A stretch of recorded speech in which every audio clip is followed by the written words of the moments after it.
Hello, and welcome to The Thriver. My name is Janae Morgan Mallon. I am a metaphysical practitioner. I don't really like labels or identity, so these are just things that I do, that I have the capacity to do. So I practice in the metaphysical realms. I am psychic.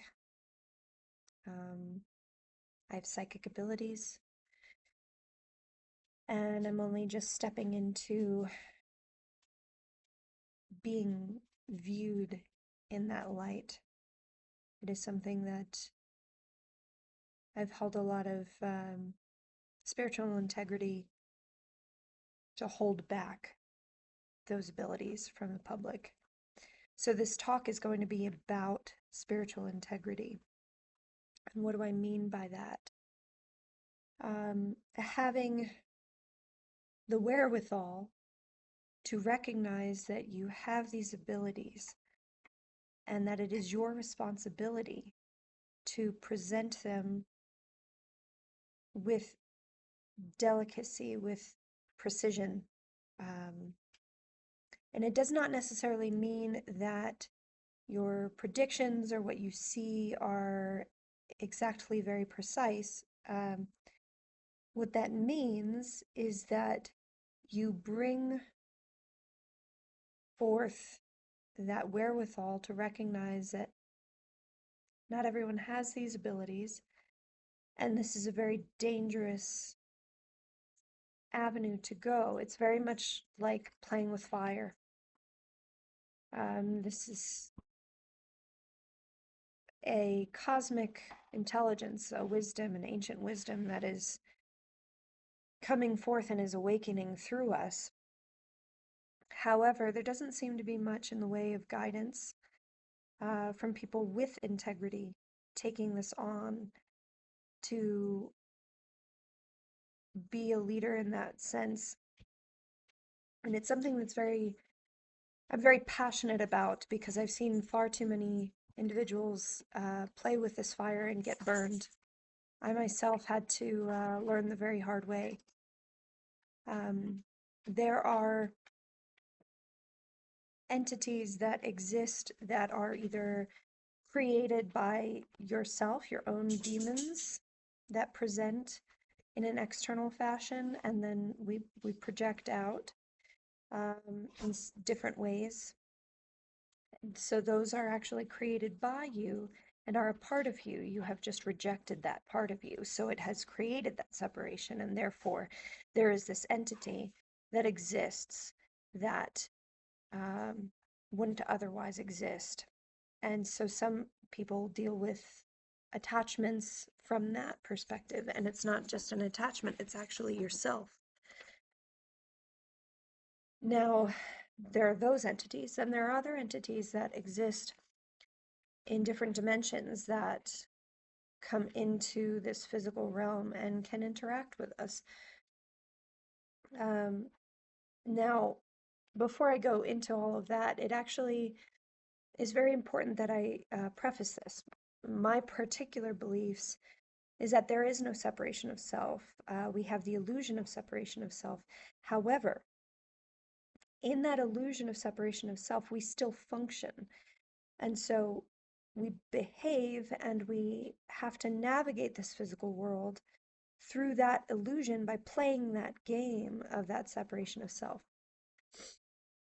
So the more that we recognize the truth of that, we can exist in that paradoxical duality and non-duality state. And that's where I exist most of the time.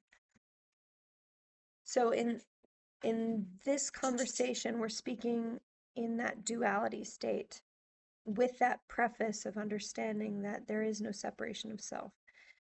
So when we encounter these entities that are not from within this physical vessel, but are illusions of separation, it is a part of you that you're interacting with. And the reason that they have access to you is because of some belief system that you have that is giving them permission to feed off of it. So it is yourself feeding off of yourself. Now, if you do not do the inner work, if you do not calibrate yourself to be able to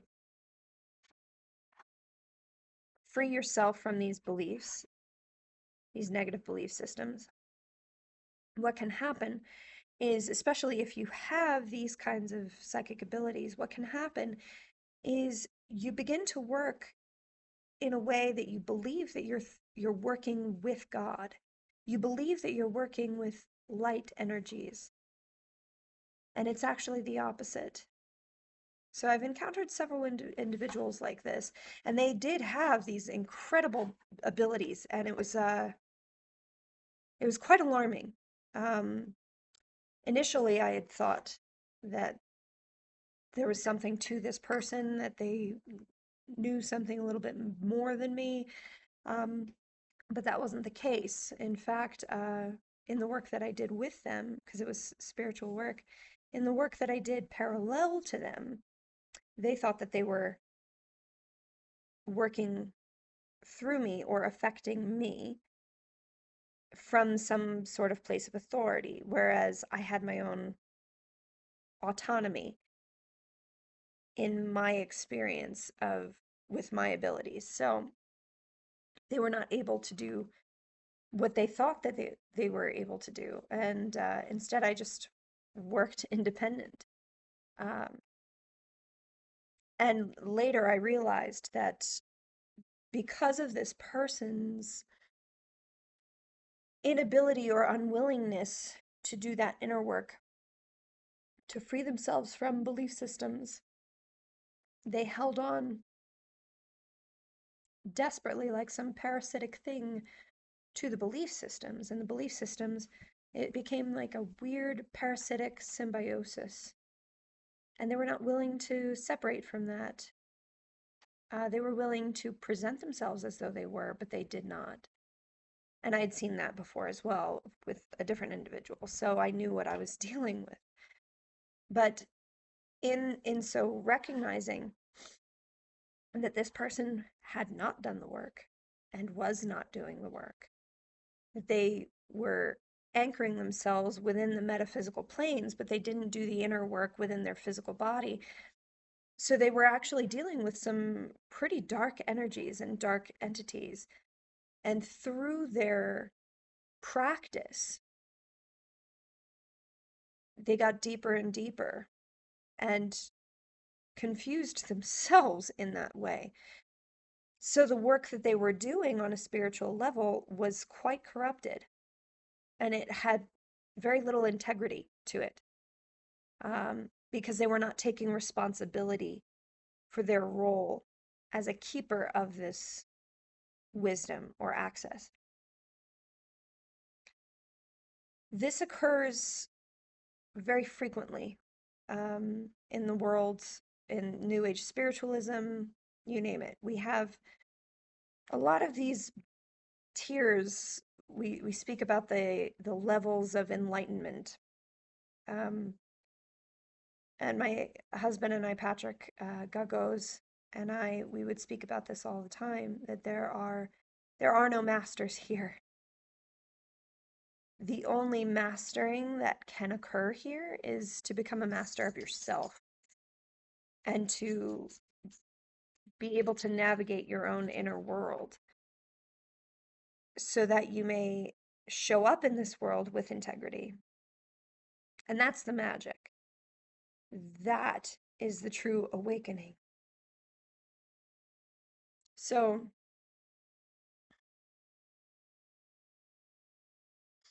where do I want to go from here?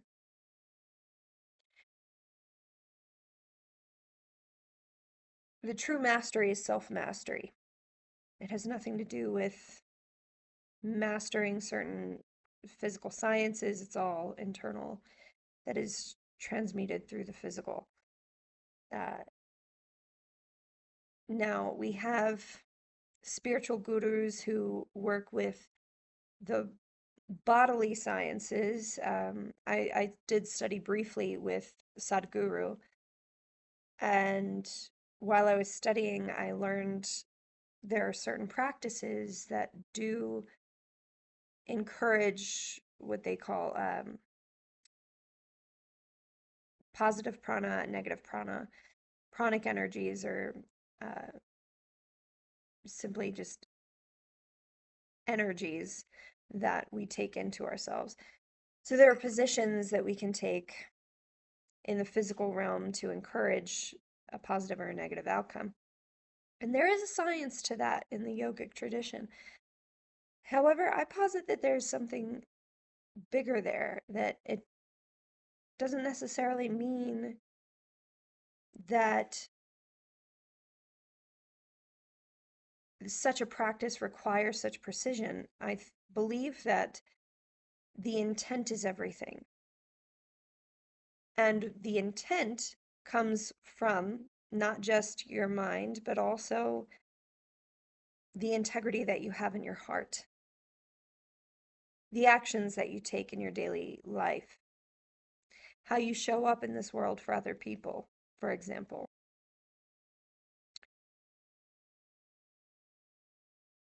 That's where the integrity really starts. And without that, your intent can be affected. And the intent with which you work in this metaphysical plane holds the key. So there's integrity, and then intent, and then the magic, as people would say. Magic, metaphysical, the quantum field, whatever language you wish to use, does not matter to me. The language in which we use tends to get befuddled and misdirected and confused over time.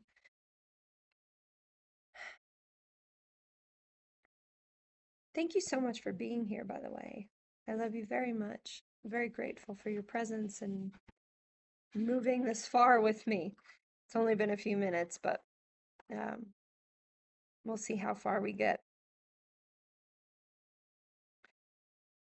So, with my personal integrity, um, I've been told my whole life that I'm an old soul, and I now believe that, and I understand that to be the truth. I've worked with other psychic individuals, and none of which have communicated with one another, and each one of them have confirmed that I've had 37 lives, and that I am older, that my youngest life was prior to the birth of Jesus. So I've been around a long time. I've had a lot of life experiences. And I came into this world with this intelligence and awareness of being extremely careful. I was 2 years old and sitting in my mother's lap. I was a very quiet child. I was very observant. And my mom would have the news on all the time, so I would be sitting in her lap. And I remember watching the news reports of the LA riots, the Rodney King trial. I remember watching through all of that. And I understood a lot of it actually as a 2-year-old. But I recall seeing these grown adults riding through the streets, throwing bricks at people, causing absolute havoc, setting fire to things. It was chaos. And I remember thinking to myself, as a 2-year-old, I didn't have the words yet, but I remember thinking to myself, these are adults behaving in this way. I have to be extremely careful here. That's one of the first things that I remember.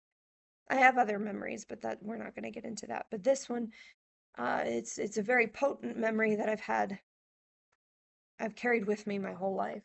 That I have to be very careful here, and I did the best that I could to be that.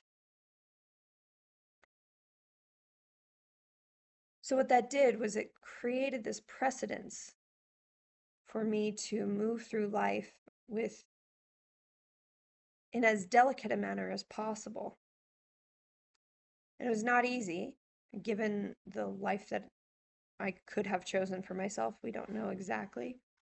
We can certainly speculate. I have memories of being in the in-between before coming here. Um, I don't know how relevant that is. I don't know. However, the experiences that this vessel has had through this life have been extremely challenging. And yet, through that, I have done the best that I could with what I had. And I've come out the other side far better than I could have imagined. And I'm only growing from there. So I'm very grateful. When I present myself to you in this way, I'm not presenting myself from a place of authority, though I have lived experience that has value. Um, and so I share from that space of value rather than from a place of authority. I share from that perspective as an equal, that we are all equal here. There are no masters here. I do not recognize authority as authority. And that's not a rebellious thing. That's simply a fact of nature that none of us know what the hell we're doing here. So we're just showing up in the best ways we possibly can. Now I have lived experiences with the metaphysical realm and the physical realm on many different levels that allows me or grants me some lived wisdom that I would like to share with people because I feel like it has a lot of value. So that's why I'm here. That's why I'm doing these podcasts. And hopefully I'll be able to do more of them more frequently. But at the present time, I've been working quite a bit at getting this next book prepared. So this next book is actually discussing grief, and it follows my journey through grief after the death of Gagos, the death of my husband. And it comes from that humble equalness perspective that this was my experience, and I'm sharing it with you in true vulnerability, in the strength of vulnerability, not from a place of, here's all my cookies, you can use this however you wish to destroy me. Nobody could possibly destroy me, and if you try, good luck. Because people have tried and they have not succeeded, and I don't think anybody ever will. Um, hmm. Decaf coffee is so great. So, um, I've been quite busy trying to get this next book up and running. So it follows there's going to be part one and two in this book. The first part is approaching my grief through a journalistic kind of blog perspective. So somewhere in between a journal and a blog. And I followed myself and I would journal and do these entries in the hopes that it would be a blog. And then I went, actually, no, I think I want to make this into a book. And so I pulled everything and I've been working with it into a book to turn it into a book form.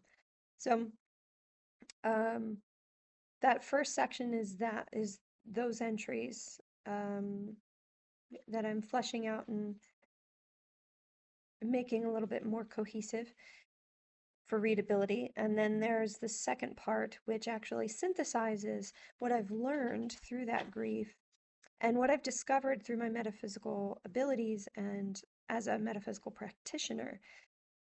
Um, it's so strange to say that because I never viewed myself in that way, but looking back, that's just what I do. It's not it's not something that is formalized. It's just something that comes naturally to me and is a part of my purpose here, and always has been. And I'm just now accepting it. So, um, the second part, I synthesize what I've learned about the grief itself and then the nature of grief. And then I build in and weave in something else around our cultural structures, infrastructure, and how that plays into how grief manifests. Now, there's some other books and things that I'm in the process of reading about uh, the significance of cultural influence on grief and death and dying and mortality. And that's something I'm quite excited about getting deeper into. But for this purpose, this book's purpose, it's primarily focusing on the inner work that I did as a metaphysical practitioner and how that shows up in real time. And then I plug in here and there aspects of science and sociology, psychology that already exists to support what I've discovered through my metaphysical practices. So I think it's going to be pretty interesting. I hope it's interesting for people. I'm working very diligently and very hard on it, and I'm quite excited about it. So the thumbnail, I'm going to have the thumbnail as the cover image for the book. If anyone's interested, you can find the link to my website in, I guess, down below.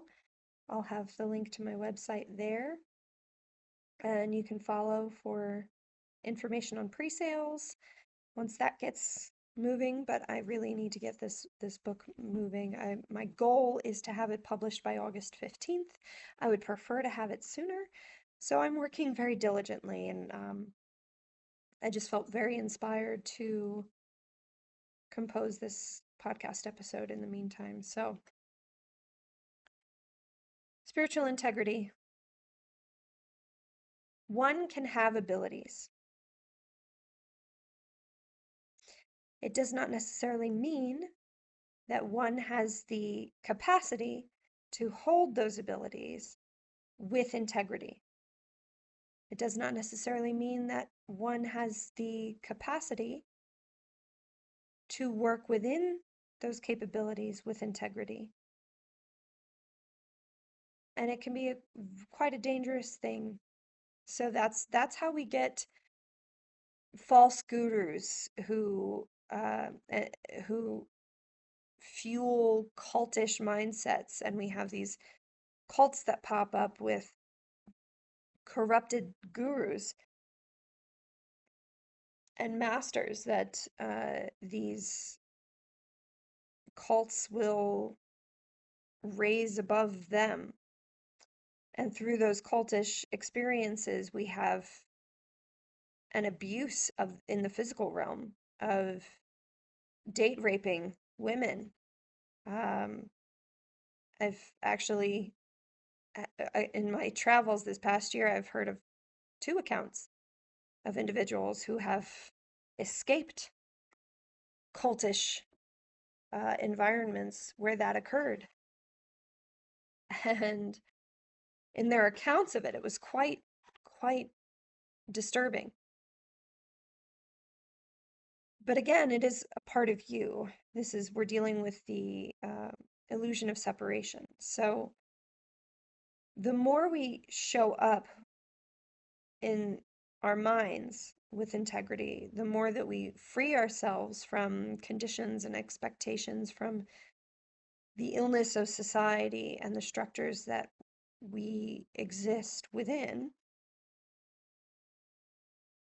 the more we come to ourselves, the true self, the less we become slaves to the illusion.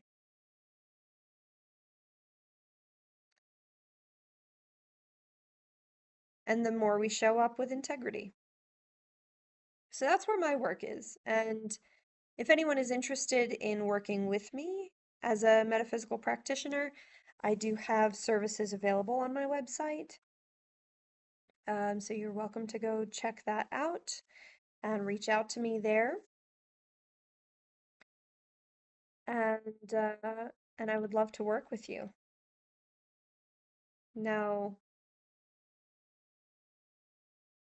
it's extremely important that as someone who has these abilities and works within the metaphysical, that we don't relax any sort of diligence practices to ensure that the integrity persists through the work that we're doing.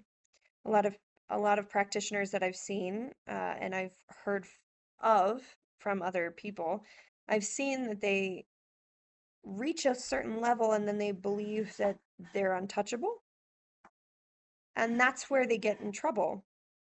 Because once you get there, at any point, we can forget who we are, and the corruption and the integrity can be lost at any point. And that is what this lesson is of being human, is recognizing the truth of that. That earth is a place of, earth can be a place of being an absolute hell, or it can be a place of absolute heaven. And we can make that choice however we wish. But if we don't have that diligence of integrity carried with us, and a diligence practice to ensure that we audit ourselves on a regular basis, on a constant basis, then that heaven perspective can get distorted by the beliefs that we adopt along the way, and we forget that we are infallible beings, always. We cannot forget that piece, and that's where um, integrity can be lost.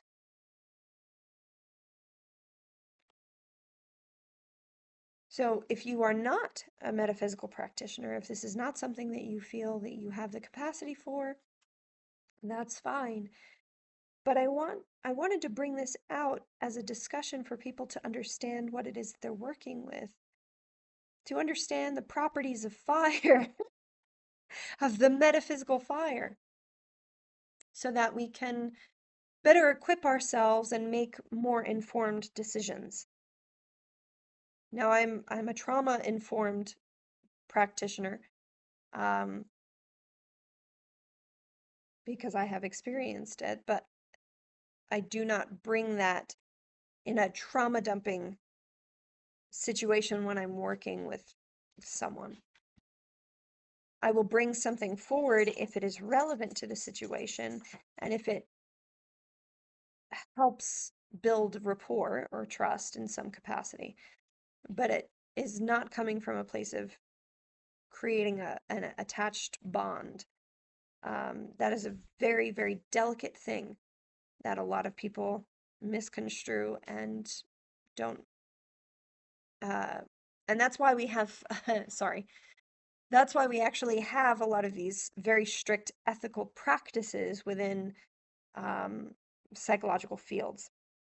I very easily could have gone that route, and I was intending to at some point. And then I realized over time that it was just something that was not in alignment with me.